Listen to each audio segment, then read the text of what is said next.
하나님 말씀 함께 받겠습니다. 오늘 주시는 하나님 말씀은 창세기 44장 12절 13절 말씀입니다. 제가 먼저 봉독해 올리고 그리고 또 한음성으로 같이 읽도록 하겠습니다. 창세기 44장 12절 13절 말씀. 그가 나이 많은 자에게서부터 시작하여 나이 적은 자에게까지 조사하매 그 잔이 베냐민의 자루에서 발견된지라. 그들이 옷을 찢고 각기 짐을 나귀에 싣고 성으로 돌아가니라. 아멘. 다 같이 읽겠습니다. 그가 나이 많은 자에게서부터 시작하여 나이 적은 자에게까지 조사하매 그 잔이 베냐민의 자루에서 발견된지라. 그들이 옷을 찢고 각기 짐을 나귀에 싣고 성으로 돌아가니라. 아멘.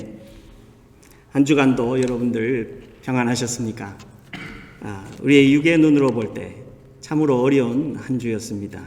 팬데믹도 굉장히 앞이 막막한 그런 큰 짐이고 무거운 일인데 또 이 캘리포니아 참 전역에 화재로 인하여서 참 캘리포니아 전체가 어려워하고 힘들어하는 그런 한 주간이었습니다. 우리 주위에는 불이 많지도 않은데 재가 굉장히 많이 덮여 있고 또 숨쉬기가 힘들어지는 그런 때가 되었습니다. 우리의 영이 하나님을 바라보면서 오늘도 쉬지 아니하고 일하시는 우리 하나님께 더 나아가며 이 나라를 위해서 기도하고 또 우리가 서 있는 땅을 위해서 기도하고 전 세계 하나님 나라의 복음의 그 지경이 넓혀지도록 기도하는 여러분들과 제가 되기를 원합니다. 오늘 주신 본문 말씀은 하나님께서 우리에게 주신 그 매일의 묵상 가운데 오늘의 묵상의 중간 부분에 있는 말씀입니다. 오늘 설교 제목이 뭐죠? 그들이 옷을 찢고. 설교 제목을 정하는 것은 보통 그 설교의 주된 내용을 이렇게 설명해서 넣던가 아니면 본문에서 넣던가. 저는 주로 본문에서 잡아서 넣습니다. 왜냐하면 그 카메라의 초점을 거기다 맞춰주면서 이것을 주신 하나님을 나타내기를 원해서 그렇게 합니다. 여러분들 이스라엘 백성들이 옷을 찢는다 하는 것은 무슨 표현이죠? 분하다. 굉장히 분하다. 그리고 화가 난다. 어떨 때는 자기가 가야 하는 길이 완전히 막혔다. 더 이상은 어디로 갈 수가 없다. 이제 완전히 거기에 도달해서 여기에서는 내 모든 힘으로 되지 않는다. 그런 때에 그들이 옷을 찢습니다. 오늘 이 옷을 찢는 부분은 이 야곱의 형제들이 두 번째로 애굽의 음식을 구하러 베냐민을 데리고 오게 됩니다. 근데 여기에서 은잔을 숨기게 하고 돈을 숨기게 해서 베냐민의 자루에서 그것이 발견되게 함으로 이제 형들이 자기들 모두가 종이 되겠다 하는데 이 베냐민만을 잡아놓고 너희들은 아버지께로 안전하게 보내겠다 하는 이 전체 그림 속에서 이 형들이 베냐민이 잡히는 그 순간에 자기들이 옷을 찢으면서 참 너무나도 아파하는 그 모습을 보여줍니다. 이 그림은 이제 형들이 이때까지 쭉 오면서 그들이 나아가던 모든 길에 어쩌면 절벽에 다다란 그것일 거예요. 인간적으로 갈 수 있는 모든 것은 자기가 다 했지만 아버지에게도 돌아오지 못하면 내 두 아들을 아버지께서 죽이시라 그러면서 아버지의 마음을 설득해가면서도 이렇게 베냐민을 데리고 왔는데 이제는 자기의 힘으로 베냐민을 구할 수 있는 것은 이제 멀리 가서 자기들도 돌아갈 면목이 없는 그런 형들이 되어버린 것이에요. 이런 인간의 역사 가운데도 하나님께서는 계속해서 일을 하고 있고 큰 하나님 나라의 꿈이 있고 그림이 있다라는 것을 오늘 우리가 느끼기 바랍니다. 우리의 설교의 첫 부분에 우리의 카메라는 그들이 옷을 찢는 곳에 있지만 이 카메라를 조금 더 뒤로 해서 지난 주중에 있었던 묵상에서부터 앞으로 올 화요일의 묵상에까지 하나님께서 일하시는 그 모습을 잠시 오늘 말씀을 통해서 나누기를 원합니다. 그러면서 우리가 우리 속에도 변치 않고 일하시고 또 하나님의 나라를 펼쳐가시며 하나님의 영광을 나타내시는 그 하나님 우리가 하나하나 보면서 우리의 영이 힘을 얻고 하나님께 찬양과 영광이 되는 우리의 삶으로 서기를 원합니다. 저는 이번 주 중에 묵상 중에 야곱이 아들들을 애굽으로 보낼 때에 처음으로 보낼 때에 이 가나안 땅에도 기근이 있음이라 하는데 참 많이 은혜를 받았습니다. 가나안 땅에 기근이 있는데 왜 은혜가 됐냐면요.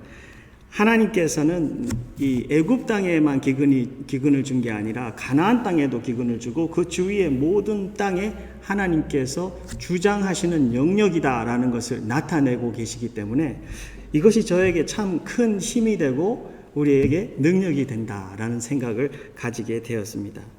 이 사람들이 이 기근이 있었기 때문에 그들이 애굽으로 갈 생각을 하게 됩니다. 음식을 구하러 가야 되겠다라는 생각을 하게 됩니다. 그래서 오늘 가장 이 설교의 첫 부분에 제가 나누고 싶은 것은 하나님은 만물을 주관하시는 하나님이시다라는 겁니다.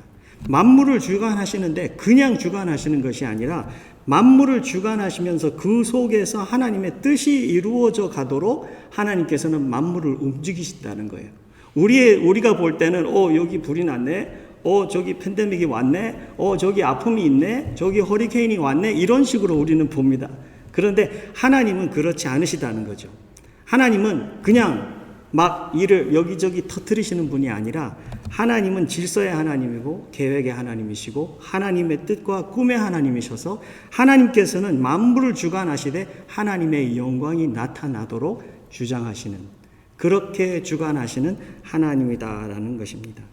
그래서 하나님께 지금 우리가 서 있는 이 팬데믹 가운데 하나님께 우리의 영이 하나님을 주시해야 합니다. 우리의 영의 귀가, 우리의 심장이 하나님을 바라보면서 이 팬데믹과 이 화재와 이 모든 것을 통해서 하나님께서는 무슨 일들을 이루고 계신가? 그리고 하나님께서는 무엇을 하기를 원하시는가? 그의 백성들은 어떻게 움직이시는가? 우리가 주시하면서 하나님 나라의 삶을 살아야 합니다. 하나님은 만물을 주관하시는 하나님이십니다. 해와 달과 별과 내 삶 속에 있는 그 모든 것까지도 하나님께서는 오늘도 주장하고 계십니다. 매니지 하실 뿐 아니라 컨트롤 하십니다. 얼티밋 파워이 하나님의 손에 있다는 것을 꼭 기억하시기 바랍니다. 두 번째는 생각나게 하시는 하나님의 은혜를 받았습니다.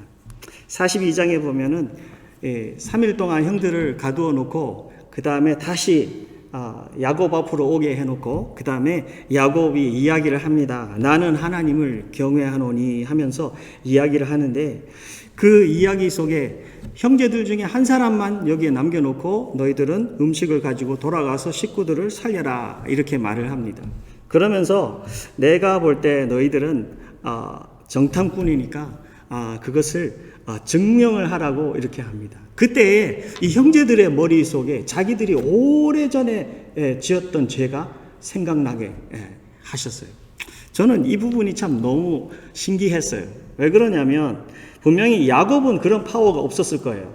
야곱은 자기 형들하고 이야기할 때 내가 이런 말을 하면 형들은 이런 생각을 할 거야. 장기 두듯이 이렇게 저렇게 생각해가지고 말하지는 않았을 거예요. 그리고 그걸 컨트롤할 수가 없어요. 우리가 대화하는 속에 어느 정도는 컨트롤이 되지만 이 형들의 모든 삶 가운데 내가 이야기를 하면 형들이 나를 옛날에 팔았던 생각을 할 거야 라고 계획을 할 수 있는 건 아니에요. 그런데 이 말씀에 보면은 하나님께서 그들에게 기억나게 하셨다라는 게 느껴져요. 아우의 일로 우리가 범죄하였다. 그가 나를 살려달라고 우리에게 간절하게 애원하는데 우리가 그것을 외면했기 때문에 그 죄가 우리에게 왔다라고 자기가 그것을 죄라고 자기들이 연결을 짓습니다. 그죠? 자기가 옛날에 한 잘못을 그냥 잘못으로 덮어둔 잘못이 아니라 이제는 앞에서 이 요셉 앞에서 자기가 그 죄를 말을 합니다. 서로 요셉이 못 알아듣는 줄 알고 통역관이 중간에 있으니까 못 알아듣는 줄 알고 자기들이 그걸 이야기합니다. 그러면서 그것이 죄다라고 자기들이 고백하고 루벤이 거기에서 제일 큰 형이 거기에서 내가 피를 흘리지 말라고 죄를 짓지 말자고 너희들에게 말을 했는데 내 말을 안 들었다고 루벤이 거기에서 동생들을 그 야곱의 형들을 책망을 합니다. 참 하나님 놀라우시죠. 하나님께서는 기억나게 하시는 하나님이십니다. 할렐루야. 저는 이걸 보면서 뭐가 감사했냐면 우리의 속에 깊은 곳에 있는 것들을 딱 절묘할 때 하나님께서 기억나게 하셔서 죄를 파헤쳐 주시는 거예요.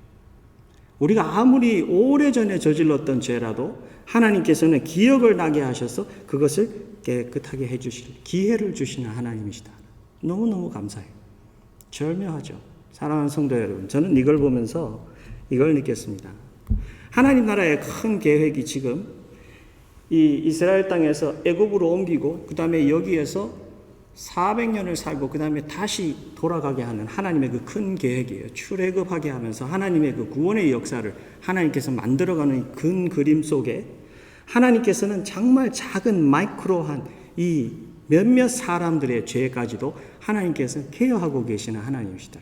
그런 사람들의 머릿속에 기억나게 해주시고 그 대화 속에 너무나도 절묘한 그때에 요셉이 들어야 하는 것들을 듣게 하고 또 이들이 깨닫고 생각해야 하는 것들을 자기들이 생각하면서 이것을 자기들이 변화할 수 있도록 하나님께서 인도하시는 그런 하나님이라는 거예요. 하나님은 오늘도 내 속에만 역사하시는 것이 아니라 내가 생각하고 내가 너무 케어하는 사랑하는 그 사람들의 삶 속에도 하나님은 지금 터치하고 계십니다. 그들의 생각과 기억도 하나님께서 주장하고 계시다는 것을 믿으시기 바랍니다. 하나님께서 우리에게 들려주실 때 내가 해야 하는 것은 거기에 무릎 꿇고 하나님 앞에 회개하고 하나님 앞에 변화되는 주님을 꼭 붙들어서 주님 내가 정말 잘못했습니다. 하나님 앞에 그런 삶을 하나님 앞에 올려드리는 것이 우리 주의 백성들의 반응이다라는 것을 꼭 기억하시기 바랍니다. 하나님은 만물을 주관하시는 하나님. 또 하나님은 우리 인간들의 생각 속에 기억나게 하시는 하나님. 기억나게 하셔서 죄를 해결해 주시고 변화되게 하시며 하나님 안에 설 수 있는 백성으로 하나님께서 만드시는 하나님입니다. 셋째는 이 하나님이 뜻이 이루어질 수밖에 없도록 하시는 하나님. 저는 이 타이틀을 너무 길게 이것은 잡았는데 이렇게 할 수밖에 없었어요. 왜 그러냐면 야곱이 자기 아들들이 처음에 가서 돌아왔을 때 너무나도 힘든 말을 하잖아요. 시몬이 잡혔고 한 사람이 대신 잡혔고 그 다음에 그쪽에서 총리가 원하는 것은 베냐민을 데리고 오라 한다. 그건 너무나도 이건 힘든 일이죠. 이거는 나에게 하나밖에 안 남은 아들. 자기 편애하고 있는 이 요셉의 삶 속에는 이거는 이루어질 수가 없는 거예요. 이 막내 아들 보내갖고 안 돌아오면 난 죽은 거나 마찬가지다라고 그렇게 말할 정도로 그렇게 해서 결국에 요셉이 그렇게 말을 합니다. 나는 내 아들 안 보낸다. 이렇게 말을 했어요. 자기의 뜻이 그래요. 그죠? 나는 베냐민 안 보낸다. 였었어요. 그런데 이제 여러분들이 묵상을 하시면서 관찰해 보시면 43장 1절에 이렇게 시작이 돼요. 그 땅에 기근이 심하여서 자기들이 곡식을 갖고 왔는데 그 기근이 너무 심해져서 또 곡식을 필요로 하는 때가 됐다는 거죠. 물론 하나님의 계획은 벌써 7년 풍년과 7년 흉년이 있어요. 그죠? 근데 이들은 그걸 모르잖아요. 그죠? 모르는데 이 속에서 자기들은 처음 갖고 온 음식으로 내 아들 뺏길 수 없다라는 생각으로 강하게 그것을 딱 잡고 나는 결코 시몬을 잃으면 잃었지 이 베냐민을 잃을 수 없다라는 생각인지 그죠? 왜냐하면 이 라헬을 통해서 난 이 두 아들을 다 잃는 거나 마찬가지잖아요. 그거는 할 수 없다는 생각이 완전히 이 속에 딱 자리 잡혀 있는데 그 땅의 기근이 심하여서 이제는 자기가 아들을 또 보내려고 합니다. 그랬더니 아들들이 그렇게 말합니다. 아버지 기억나시죠? 그쪽에서 베냐민을 안 데리고 오면은 만나주지도 않겠다고 말을 했다고.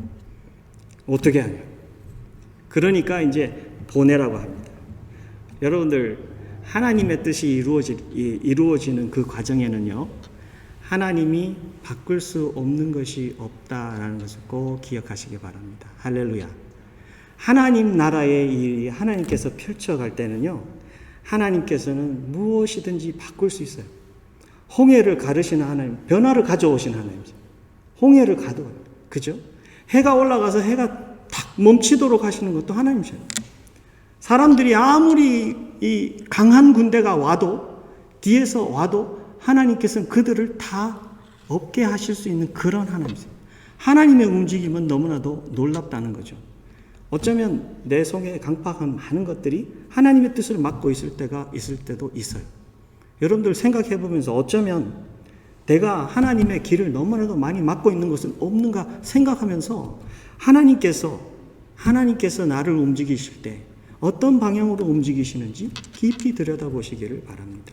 내가 주님의 뜻을, 주님의 길을 가고 있는지 하나님 안에서 바라보면서 주님과 함께 손잡을 수 있고 하나님의 뜻 아래 무릎 꿇을 수 있는 주의 백성들이 되시기를 간절히 원합니다. 네 번째는 만남과 아픔을 치유하시는 하나님이세요.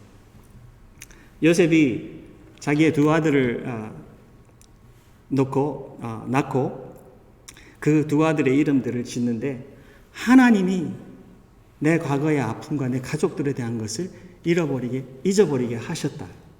둘째 아들에게는 하나님께서 내가 하는 모든 것이 잘되게 하셨다. 두 가지 다 하나님의 관점에서 머릿속에 그것이 딱 정리가 됐어요. 믿음 안에, 하나님과의 관계 안에 그게 정리가 됐어요.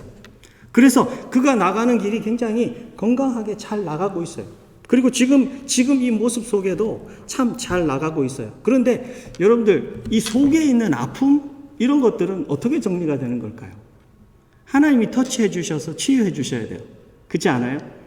우리가 요즘 정신질환이 많아서 카운슬러도 만나고 병원도 가고 약도 먹고 많은 거 합니다.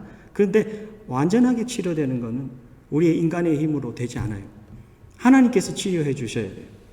여기 보니까 이 요셉에게도 참 많은 아픔이 있어요. 형들을 향한 그 마음, 아버지를 향한 서운함, 그리고 여기 팔려와가지고 억울한 일들, 옥살이에 들어가면 살면서 너무나 또 힘들었던, 종살이의 모든 힘들었던 일들이 이 속에 꽉 있어서 정말 인간적으로 볼 때는 그 속에 들어있는 것이 한밖에 없을 거예요. 한이 맺혀갖고 누구 잘못 걸리면 그냥 내 손에 죽어난다. 그죠? 그런 것밖에 없을 사람인데 이 요셉의 삶이 참 그런 모습이 하나도 없어요. 왜 그러냐면 그것은 하나님이 그에게 치유를 주셨기 때문이에요. 여기 보니까 형들과 베냐민이 함께 왔는데 베냐민을 만날 때 요셉이 이렇게 말을 합니다. 소자여, 하나님이 내게 은혜 베푸시기를 원하노라. 아우 사랑하는 마음이 복받쳐서, 성경에 그렇게 써 있어요. 복받쳐서 급히 울 곳을 찾아 안방으로 가서 울고 얼굴을 씻고 다시 나와서 그들을 대하여, 자기 동생, 보고 싶었던 그 동생, 다른 사람들에게는 음식을 다 더 주는데 자기 동생에게는 그들에게 준 것을 5배를 더 줬대. 베냐민이. 참 이 마음속에 있는 그리움, 아픔, 이런 것들이 하나님께서 다 치유해 주신, 만남을 치유하시고 아픔을 치유하시고 하나님께서 건강하게 새롭게 하는 그런 일하시는 하나님의 모습을 묵상을 하면서 찾았습니다. 하나님께서는 여러분들과 저의 삶 가운데 만물을 주장하면서 우리를 사랑하고 우리와 관계하는 자들의 또 내 머릿속에 기억나게 하면서 죄의 나쁜 것들을 씻어가면서 우리를 새롭게 하고 강하게 하시고, 강하고 원한 하나님의 뜻을 맡고 있는 나라도 하나님께서는 하나님의 뜻을 따라갈 수밖에 없도록 그런 모습으로 우리의 길을 인도하셔서 하나님의 뜻이 펼쳐지도록 하시며, 또 우리의 속에는 아픔과 그 관계 속에도 치유하시면서 나의 깊은 것도 터치하시는 그런 하나님의 모습을 보여주고 계십니다. 앞으로 화요일이 되면 여러분들 이 묵상에 갑니다. 저는 이 한 가지만 더 나누고 오늘 말씀을 나누겠습니다. 형들이 두 번째 여행에 갔다가 이제 다시 돌아오는데 베냐민이 잡혔잖아요. 베냐민이 잡혀 있는데 이 아버지에게 가서 다 이제 형들하고 같이 이야기를 해서 자기의 아이덴티티를 나타내 줍니다. 나타내 주는데 이것을 나타내 주고 그러고 난 뒤에 형들이 힘을 얻어서 돌아갑니다.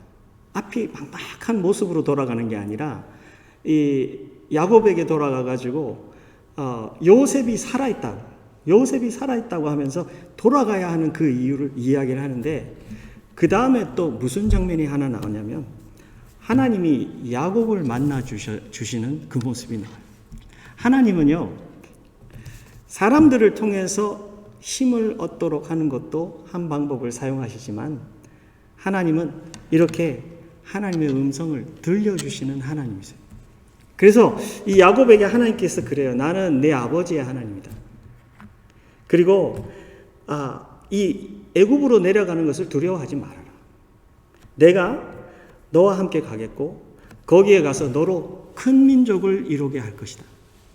그리고 나중에 돌아오게 할 것이고 요셉이 너의 눈을 감게 할 것이다.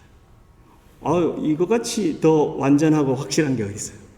이때까지는 그 인간적인 관점과 모든 것에 두려움에 쌓여갖고 자기는 아무것도 움직일 수 없다는 그 모습으로 살고 있었는데 이제 하나님의 확실한 음성을 듣고 이는 이민을 결정합니다. 그죠? 앞으로 흉년이 5년 남았는데 이 모든 식구 70명을 데리고 이민을 갑니다. 이는 아직도 하나님의 계획이 얼마나 광대한지 몰라요. 400년 후에나 돌아갈 것은 몰라요. 그런데 지금 하나님께서는 요셉을 지켜주셨고 자기의 가족을 그쪽으로 인도하셔서 하나님께서 거기에서 자기의 가족들을 큰 민족을 이루겠다는 정확한 음성을 들려주시고 확실한 것을 가르쳐 주셔서 자기의 영이 힘을 얻어서 나아갈 수 있도록 하나님께서 그렇게 하셨어요. 이 오늘 말씀 다음의 부분에 이 요셉이 자기 형들에게 나누는 세 가지가 있어요. 그게 뭐냐면 하나님의 그 확실한 것에 붙들려서 형들에게 나누어주는 어쩌면 신앙 고백과 같은 거예요.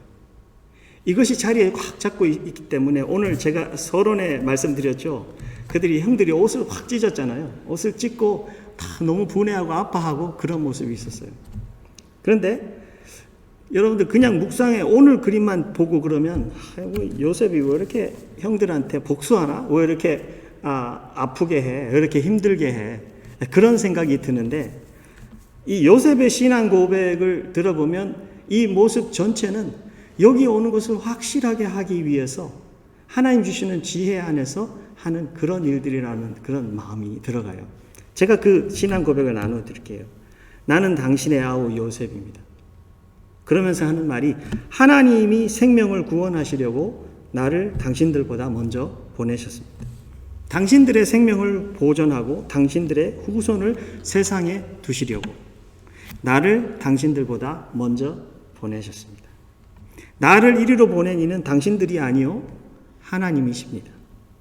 하나님이 나를 바로에게 아버지로 삼으시고 그 온 집의 주로 삼으시며 애굽 온 땅의 통치자로 삼으셨습니다. 내용이 뭐죠? 요셉의 내용이 뭐죠? 요셉이 형들에게 말하는 신앙 고백의 내용이는 뭐죠? 내가 아니라 하나님입니다. 내가 한 것이 아니고 하나님. 그리고 형들이 나를 판 것이 아니라 하나님이 나를 보낸 것입니다. 백팩처리 이들에게 나누어주고 있는 것입니다. 그래서 요셉이 말합니다. 속히 아버지로 돌아가서 내 말을 전하고 지체 말고 내게로 데려오십시오. 고센 땅에 머물며 나와 가깝게 계시소서. 흉년이 아직 5년 남았으니 내가 아버지를 봉양하리이다. 그렇게 말을 합니다. 벌써 이 요셉은 식구들을 다 오라고 했을 때 좋은 고센 땅이라는 곳을 준비를 해놨고 거기에서 아버지를 봉양할 계획을 벌써 다 하고 있었기 때문에 형들에게 이렇게 모질게 하나 그런 생각을 가지지만 사실은 그것을 모질게 한 것이 아니라 그들이 여기에 올 수밖에 없도록 그죠? 그런 길을 만들도록 하나님께서 또 인도하심에 동행하며 순종하는 그런 모습을 봅니다. 사랑하는 누마의 성도 여러분, 이 요셉의 삶뿐 아니라 하나님께서는 여러분들과 저에게 성령의 권능을 주시고 성령이 우리 속에 살며 하나님 나라의 꿈을 가지고 살도록 그렇게 우리를 귀하게 만드셨습니다. 그래서 여러분들과 저의 삶 속에는 하나님께서 이 온 우주를 주장하며 우리를 다스리고 사랑하시고 하나님께서는 우리에게 기억나고 생각하시게 하실 뿐 아니라 내 강한 뜻들도 무너지고 녹아지고 다스려지게 하시면서 주님과 함께 나아가고 순종하는 그런 동행하는 백성으로 하나님께서 만드셨습니다. 오늘 또 이번 한 주에 아무리 어려워도 우리의 무릎의 그 기도는 더 어떨 때보다 더 뜨거워지고 또 하나님 나라를 소망하고 하나님 나라의 복음 전하는 그 삶에는 우리가 투자하면서 귀한 마음을 정하고 하나님께 드리듯 한 생명을 터치하고 살리는 마음으로 우리가 복음 전하면서 성령과 동행하는 주의 백성들이 되시기를 주의 이름으로 축원합니다. 기도하겠습니다. 주님 은혜를 감사합니다. 정말 연약하고 부족한 우리들, 두려움에 걱정에 쌓여 있는 우리들, 그러나 오늘 하나님께서 일하시는 모습을 보여주시며 주님의 일하심이 확실하고 주님의 함께 하심이 권능이며 주님이 주시는 그 치유가 정말 확실한 치유인 것을 알게 하심을 감사합니다. 오늘도 졸지도 주무시지도 않으시며 우리를 지키시고 동행하고 인도하시는 하나님을 찬양합니다. 하나님 나라에 붙들려 이번 오는 한 주간도 성령의 음성에 귀 기울이고 생명 살리고 서로 연결하고 영적인 성전을 세워가는 누마가 되도록 축복하여 주옵소서. 감사드리며 예수님 이름으로 기도하옵나이다. 아멘.